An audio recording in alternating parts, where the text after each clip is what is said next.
Hey, we live in a world where we often celebrate nonstop hustle and grinding. I am choosing a healthier rhythm. I will be modeling balance and not burnout. So the Grant Writing Made Clear show is moving from weekly to bi-weekly episodes in season 2 so I can keep episodes thoughtful, useful, and sustainable while taking care of my well-being. So be on the lookout for new episodes in season 2 every other Tuesday. Don't forget to subscribe so you are alerted when a new episode is released. Thank you so much for listening and supporting. Welcome to Grant Writing Made Clear. The truth is, the grant writing process isn't always clear, but with the right guidance, proven actionable strategies, and expert insights, the process becomes easier, simpler, and yes, clearer. I am Dr. Trenette, your host of Grant Writing Made Clear, and a former nonprofit president turned distinguished professor and behavioral scientist with 2 decades of grant writing experience. I remember what it was like to be a busy nonprofit leader with little time but big financial sustainability concerns. Over the years, I have transformed my skills from securing $1,000 foundation grants to winning multi-million-dollar federal grants. I created this podcast in response to the grant writing coaching requests I've received from nonprofit leaders, entrepreneurs, and professors over the years.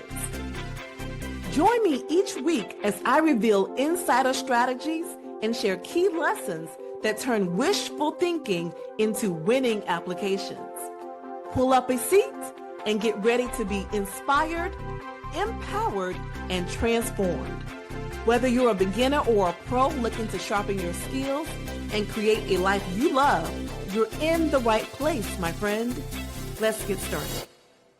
Welcome back to Grant Writing Made Clear. I am your host, Dr. Trenette, and I believe with all my heart that your growth and your impact are my purpose. Today, we're talking about something foundational.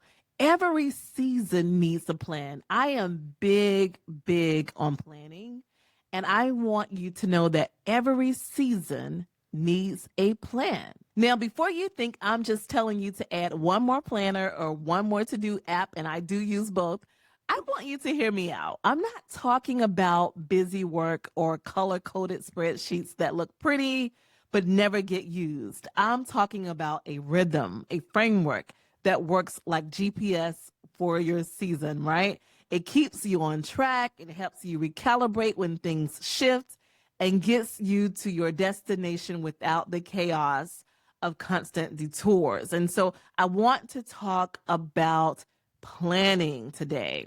And I think you would agree with me that life runs in seasons. For academics, it might be semesters. For nonprofits, it's grant cycles and program years. For businesses, it's fiscal quarters.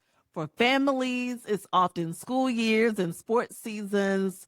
Here's the truth. If you don't pause at the beginning of a season to set priorities, the season will plan itself, and it rarely plans in your favor. So you have to pause to set and clarify your priorities, or you will just end up anywhere.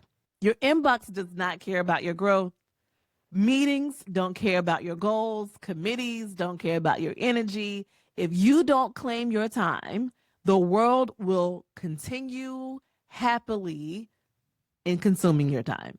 So think of it like this. Without a plan, you're floating down a river with no paddle.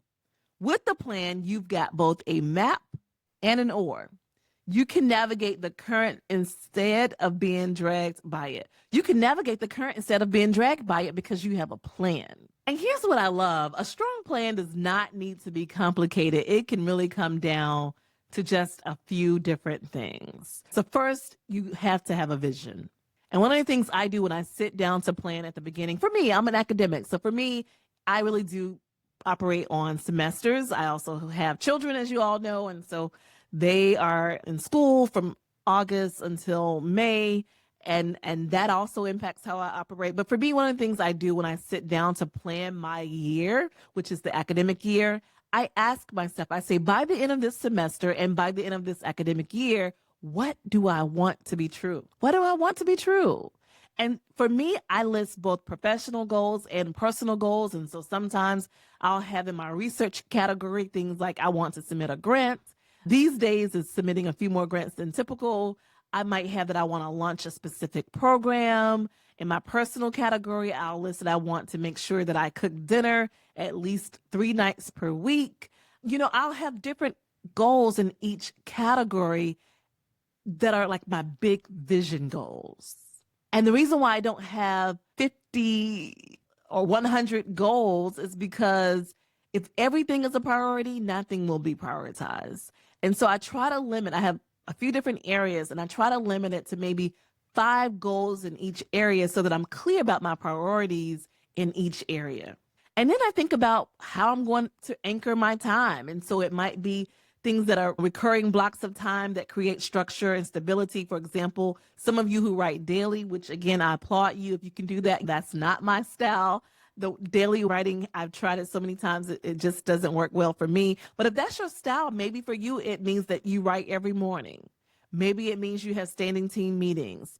Maybe it means you have rest days or family nights, but you get to choose what your rhythm will look like that holds your week together. And you get to start with these foundational things. Again, maybe is morning writing, maybe is Saturday rest or Sunday rest, and so you get to choose what's going to anchor your week. And here's what I have to tell you. If you look at my planner, and you all know I also have weekly to-do lists as well, but if you look at any of that, you will see that I reserve time for rest. I reserve time for joy in my calendar. And I recognize that everyone's rhythm will be different, but I think you don't want to only put busy work in there. I want you to put rest in there. I want you to have joy in there. It matters. It matters for what we're doing. But again, our planners will differ. They will differ. I'm going to have a large writing block probably once per week. You will likely maybe have, 60 minutes of daily writing, whatever works for you, whatever boosts your productivity. That's what I want you to do. But I do want you to take time to think about your vision, your big goals, and your weekly anchors. And as you do this, this may not be something you've done before, but as you are drafting your plan for this particular season, I want you to think about your boundaries, your guardrails, because boundaries keep your season sustainable. Whatever it is that you say you want to do and where you want to be at the end of this particular season, the way you're going to get there is by having boundaries. The way that you're going to get there in a way that is healthy is by having boundary. And that goes back to those no's we talked about last time, right? But it's also maybe you saying, I'm not going to read email after 7 p.m. I'm not going to check email on the weekends. I won't allow more than 3 of my evenings to be committed to work. Maybe it means you declining projects that do not align with your mission. You think about when Dr. Rachel Good came last year and how she makes decision based on whether or not it's mission critical. And so thinking about what boundaries you're going to pre-establish to help you reach your goals. And it's not selfish. It's not selfish. These guardrails will help keep you on the road to your destination instead of in the ditch of burnout. We don't want to be in the old ditch of burnout. We want to reach our destination. And here's the reality, and I can tell you from firsthand experience, there will be some colleagues, maybe some of your clients, who will not appreciate your boundaries at first. They won't appreciate that you're not checking your email at 7 p.m. because they want to email you at 8:30 p.m. and you write back immediately. They want you to respond to them over the weekend. They want you to prioritize them. And so they may not love your boundaries. But over time, even if they don't love them, that's their problem to own. Even if they don't love them, over time, they will learn to respect them. And even if they don't learn to respect them, you will be better for having these boundaries in place. Trust me, I have been all things to all people, and it's not sustainable. That's the reason why you see me making more and more decisions now where I'm trying to prioritize my well-being, because I want to be here for a long time. I want to be here for a long time. And so after you have your goals, your vision for this particular season, I want you to revisit your goals and your plan. I want you to revisit it. And so maybe that's going to be mid-season for you. If your season is a semester, maybe mid-semester, you do a mid-semester check-in so that, because listen, if you don't revisit your plan to make sure you're moving towards your goals, your plan becomes a wish list. So we want to make sure that we have not drifted away from our intentions, that we have not drifted away from our goals, that we are continuing to make progress towards achieving our season goals. And this check-in mid-semester is really non-negotiable. You have to do it because, again, if you don't, you'll find yourself not trucking along in the right direction. Put the mid-season check-in on your calendar. Grab a cup of tea, pull out your goals, and ask yourself, am I still on track? Or do I need to make some adjustments? What is draining my energy that I can change? Because a lot of times, mid-semester, mid-season, we are getting really tired. But that's a good opportunity for you to stop and think, what's not working well? Am I not getting enough sleep? Am I running out of the house late in the morning? Is it traffic? Do I need to maybe not drive, but take the bus in? It gives you a time to rethink your goals. It gives you a time to evaluate your progress. I want you to take the time to do the mid-season check-in. And you can do this solo. You can do this with your team or a larger group. It doesn't have to be fancy. Honestly, 30 minutes of honest reflection can save your season. And here's what I love too. For many of you who are really disciplined, when you do that mid-semester check-in, you may realize that you're doing better than you think. Because a lot of times we can notice the problems. We can notice that we're not going to the gym like we said we were, but we don't always notice that we are going to the gym like we had planned. And so this gives you the opportunity to celebrate your progress. Yes, celebrate your progress. And this idea of setting goals for the semester and revisiting your goals mid-season is not just for any particular person. It's really for everyone. Everyone can benefit. Nonprofit leaders, this is a great time for you to align grant timelines, board prep, and reporting deadlines. For those of us who are researchers, you can map out your manuscripts. You can map out conference presentations, grant submissions across the years. For those of you who have children, maybe in sports, this is a good time for you to think through things that you cannot control. Get those on your calendar so you can help plan around it. This is for everyone. Everyone can benefit from planning and setting goals. This principle is universal. When you pause to plan and protect your priorities and revisit your priorities, you stop living in constant reaction mode. We don't want to be reactive. We want to be proactive. We want to trade survival for strategy. And this is a strategy that will help you achieve your goals, both your professional goals and your personal goals. And so I strongly believe, I promise you, I've been doing this for many years. I strongly believe in the power of a plan, not because life will go exactly according to your plan, but because you will walk through it with clarity, intention, and less stress. And clarity, my friends, is power. I've said that before. Clarity is power. Clarity is kind. It's kind to yourself. It's kind to your team. It's kind to the people you want to serve. So I want you to walk through your seasons with intention and less stress. That's what we're here for. That's what we're talking about. And so here's your challenge. We have homework. I want you to block off 1 hour as soon as possible, at least 30 minutes, but ideally 1 hour as soon as possible. And I want you to be in a space that allows you to be creative and to be thoughtful.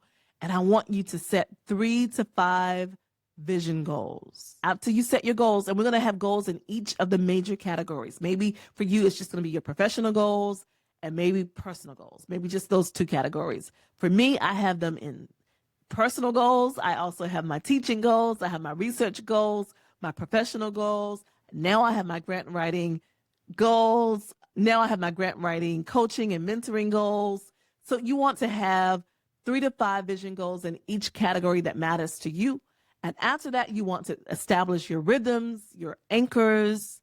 You want to write down your non-negotiable boundaries. Maybe you haven't had boundaries before, and that's part of the problem. But you want to write down your boundaries. Maybe your boundaries are related to how you check email. Maybe it's related to how many meetings you attend and how many meetings you set.